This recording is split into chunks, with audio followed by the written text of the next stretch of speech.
Do y'all hear that? Because I sure don't. That's because I've already recorded this video and the video is muted, bro. So, I'm sorry if my reaction isn't as genuine and, on the spot as it usually is, because this is my second time making this video. Just had to make sure. Now that we done got that out of the way, let's do like a quick little summary of the chapter, and then we'll get into the talking points that I really want to talk about. So the chapter starts with a little bit of a rewind. We actually see what happens in the room when Bonnie saw Kuma's memories. We just seen like she went in there, touched the memories, and then boom, we went elsewhere. But now we get to see what actually happened. There was a promise between Kuma and Vegapunk in terms of those memories. Now Bonnie has seen everything, like everything that has happened, including the part where she would understand that Kuma isn't her actual father, which is, kind of crazy that was, kind of glazed over a little bit. But I see the picture. I see the picture. So that happened, and we definitely understand now after all of this has happened with Kuma's backstory. If we go back to the chapter where Vegapunk was in the Vega Force tank, and he kind of had this, fatherly, kind of anger, I'm gonna save that little girl. And he was saying all that before all of us even knew how old Bonnie truly was, and that kind of puzzled me. I was like, is there some kind of relationship going on? Does he see Bonnie as something more than just, a pirate? Is there something going on? Obviously, they've lived together for almost 2 years now, so it's easy to form those bonds. We're humans, that's what we do. And it's now seeing this, it hits different now. Going back to the other chapters and looking at those, those weird confusing bits now understood, it hits different. And then now we see that for her 10th birthday, a gift that Kuma gave to Bonnie, after all this, he gave her the sapphire necklace that kind of looks like a sun, representing more of that Nika persona that, they all believe in, and not even knowing the whole time. A panel later, they're talking about the reincarnation or the next Nika currently. And honestly, she fulfilled out her dream. She said she was gonna find Nika, but she also said she was gonna have him help her find her dad, which happened, I guess. But I don't think it went down how maybe she wanted to. But this whole arc isn't over yet. There is definitely going to be the scene where she realizes that Luffy is Nika. There's definitely going to be the scene where Kuma realizes that Luffy is Nika. Let me know how you guys' process goes with my video in these chapters, because I'm a little confused. Do you guys read the chapter and then watch this video? Or do y'all kind of do a little bit of reading and watching at the same time, reading the chapter and watching my videos? For the people, because I'm confused. So help a brother out. So this panel between Kuma and Bonnie, where they're talking about how Luffy is the son of Dragon, Kuma's old buddy. Is this a kind of a setup that, helps us lead into more dragon stuff? Because if that's the case down the road, I would highly appreciate it. I would love to come back to this panel and have this panel right here be the reason why we get Dragon's backstory. I would love that. Why did you become a Marine? Why are you what you are today? I want to know everything, bro. Are you Rocks D. Zebek? Like 1% of me still believes, I gotta hold on to that 1%. Before we go back to the present, I feel like this will be, fleshed out in the anime, but there is a possibility. There is a huge possibility that there is two different things going on. He says, I'm sorry, Bonnie. Now you know how worthless I am, a mere scientist for hire, following his orders. And then there's a panel that says, you're wrong. The real villain is him. Now we're back in the present. Now, once again, I could be saying this for no reason, but I love to theorize things out, but I ain't gonna go too deep into it because I hate being wrong. So is there any chance that, of course, Kuma is either talking out loud or thinking in his head, I'm sorry for everything, Bonnie, now you know how worthless I am. Is there a chance that next set of text is Vegapunk talking to Kuma? He said, I'm a mere scientist for hire, following his orders. Kuma says, you're wrong. The real villain, back to the present, Bonnie saying, is him, Saturn. Is that the case? Let me know, please.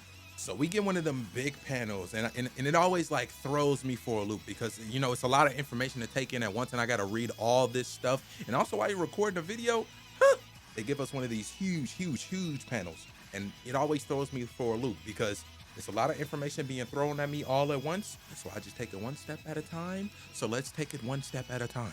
We are now back in the present. Saturn choking up Bonnie, and after everything that has been going on, the first thing that gotta come out of Saturn's mouth, and he's already speaking on Kuma's name, bro. After everything that we just seen, bro. After that horrible, horrible, horrible feeling backstory. The first thing is you shit-mouthing Kuma, bro. Saturn, I don't like you, bro. Don't like you, bro. We get a little bit of what's going on outside with the Marines. They're trying to get information on what's going on. We actually see Dragon, you know, his opinion on what's going on in his little world. Kuma just dipped off for a day, and then now they're just wondering where he went. Is Dragon about to come to Egghead? Of course not, bro. He's gonna stay where he's at because he's a Marine, blah, blah, blah, revolutionary, blah, blah, blah. You know, we're not gonna see too much of Dragon until probably later on, bro. And that sucks, bro. That would be a great time for some Dragon stuff. That would be great. Just give us backstory after backstory after backstory. You know, I'll take it. You know, I'll take what I can get. So once again, we get more, you know, more iteration that no one can currently move right now because of these weird invisible spider webs that they have going on. And we finally see that chink in the armor. We finally see the chink in the armor because while we got the boy Nika in that funny old man phase, you know, he's ready to go. All he needed some food and Luffy will be right back. But Kizaru is still on the ground. We finally get that chink in the armor. He's in his head talking about Sentomaru and Bonnie. And now after seeing Kuma's backstory, it's easy to tell that he obviously cares about them way more than I believe that he did. You know, he's got to put that proud face on because, you know, he's a Marine. And if not, he'll die by the ace killing Akainu. Sentomaru is currently being locked up, put in these ropes. Bonnie is being choked to death, the life squeezed out of her. And we finally see that Kizaru actually does care, and he's still out of the match. Luffy's ready to come back. Kizaru, though, I'm not gonna confirm or deny if he can come back or not, but he's still on the ground. He hasn't spoke yet. Luffy is already asking for some food. I don't know if that's a victory to you, but you know what I mean? So I kind of want to talk about this sequence that just currently happened. So remember when I talked about how, you know, why didn't Bonnie use all of her crazy OP devil fruit stuff now? I feel like, you know, Oda was just saving that until we actually understood her fruit more, and that's exactly what is happening. She tried to use the distorted feature Nika, and she tried to hit Saturn, and it didn't work. And I at first thought that, you know, his hands had some kind of sea stone prism effect going on, which it still can, and I'm saying all this for nothing.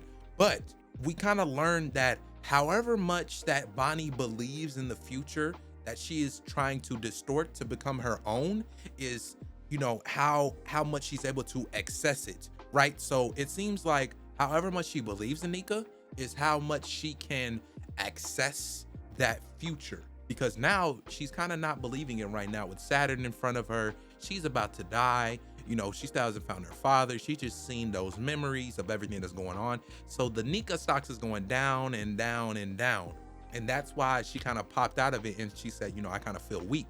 And I feel like that was a little bit of a, you know, a confusion, Ray, because usually when people get hit with that sea prism stone effect, they're like, oh shit, I feel weak. But this might be something different. It might be a little bit of both, because that's what Saturn says. You don't fully understand its meaning. It seems, you know, she hasn't drawn the connection between Nika and Luffy. So she still doesn't know that Luffy is Nika. So she still has to hold on to that belief of Nika itself.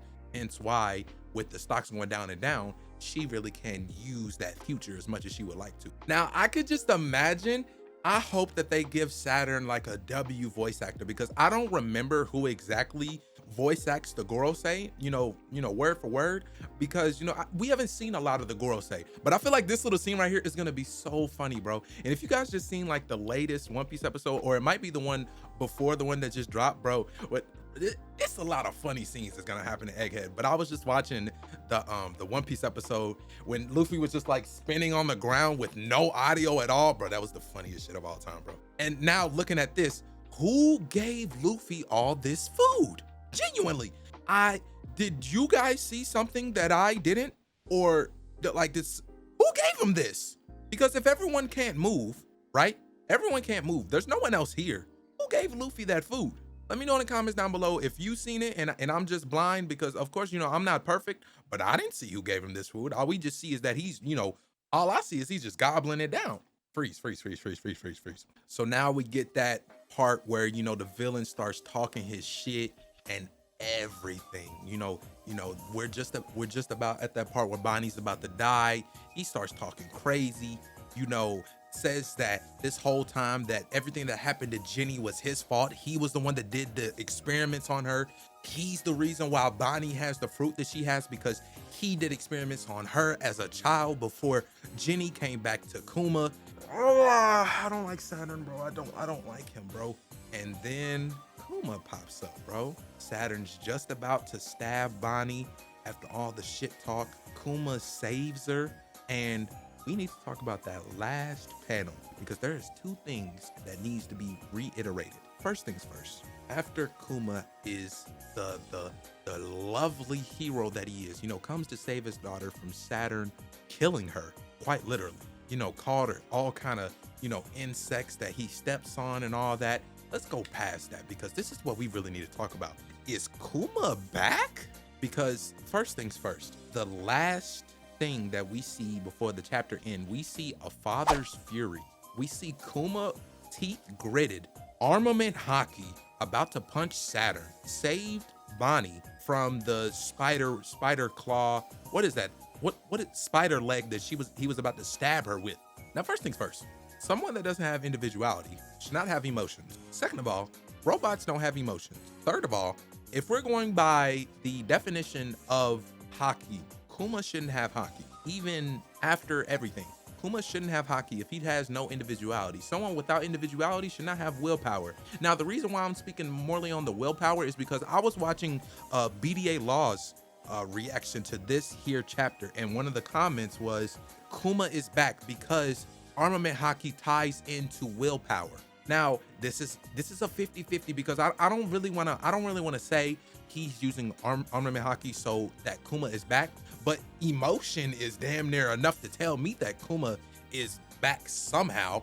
So let me show you guys a couple of clips from everyone's favorite Aussie, Grand Line Reviews, One Piece 101 on hockey itself, and you guys will kind of understand exactly what I'm talking about. Next up is armament hockey, which is the art of harnessing one's spirit to coat various parts of their body or even objects in a sort of armor around themselves. Hockey itself is one of those words that can have a ton of different meanings when translated into English, some of which being vigor, ambition, drive, spirit, willpower, and most literally, supreme ki. The Rokushiki techniques, the general idea of armament hockey is very similar to that of Tekai. The difference being that Tekai is entirely reliant on a user's physical strength, while armament hockey relies on willpower and life force. So after that, do you guys kind of get what I'm saying? If hockey and the strength of your hockey, has to do with your willpower itself, the definition of willpower, at least what Google tells me, is the ability to control or restrain yourself, or the ability to restrict instant gratification in order to achieve